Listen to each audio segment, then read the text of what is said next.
My dating life in high school could best be described as being used to rejection. A lot of rejection. The woman, well, the tuba player, petite woman who had a lot of personality and a lot of pizzazz, and I was smitten with her, and I loved her, really. Marbeth was her name.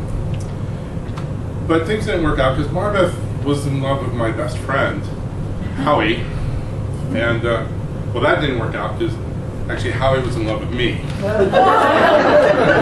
So I had a plan though, and I figured, well, you know, I got to find a time to make my move on Marbeth anyway. And there's this thing called the Rose Parade. It's in Pasadena, California. You might have heard of it. But before the Rose Parade is New Year's Eve, and as you know, between New Year's Eve and New Year's, there's something called midnight. And so I thought, okay, I'm going to give her a kiss. This is going to be great. So I found myself making sure I was near her. And, you know, the countdown came, 5, 4, 3, 2, 1. And I reached over and I kissed her.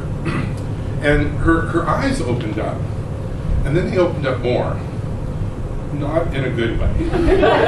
And she bolted. And I never saw her the rest of that morning. So, you know, so by the time I got to college, you know, I was kind of like the rejection king. I was used to rejection, lots of rejection. Well, in college, I had a job, and my job was very simple. I made many copies of paper, and I brought them home, and I punched holes in all these papers, and I would bind them up, and I would bring them back to school. That was my job. It was really easy work. So I was on the bus, and I saw this woman who had this beautiful smile, and you know, I knew I was in love with her, but she didn't know it yet.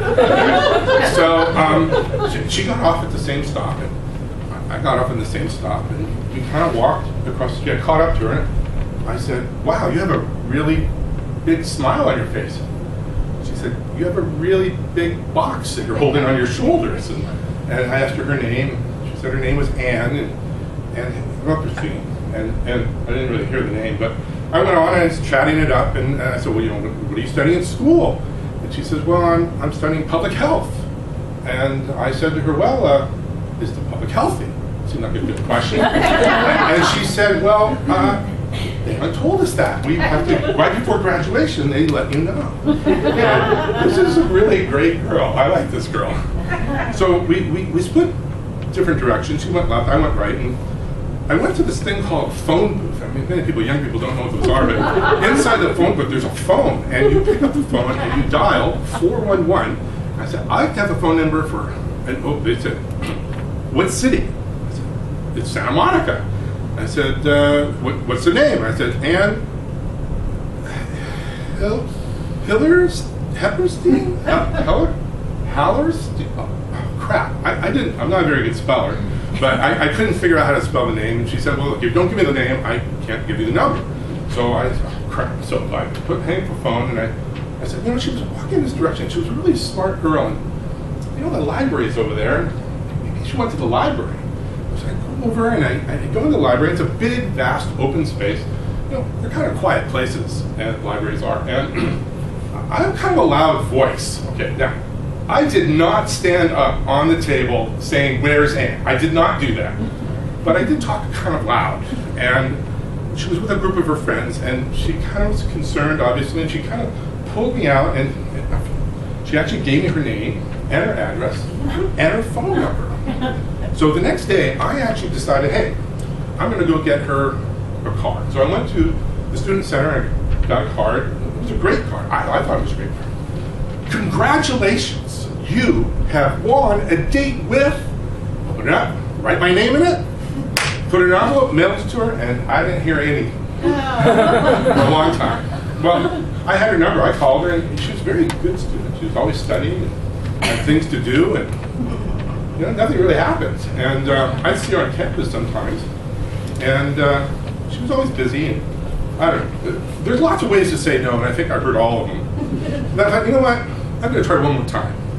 So I decided I saw her, and I said, "Look, I'm really very excited. I'd like to go out with you.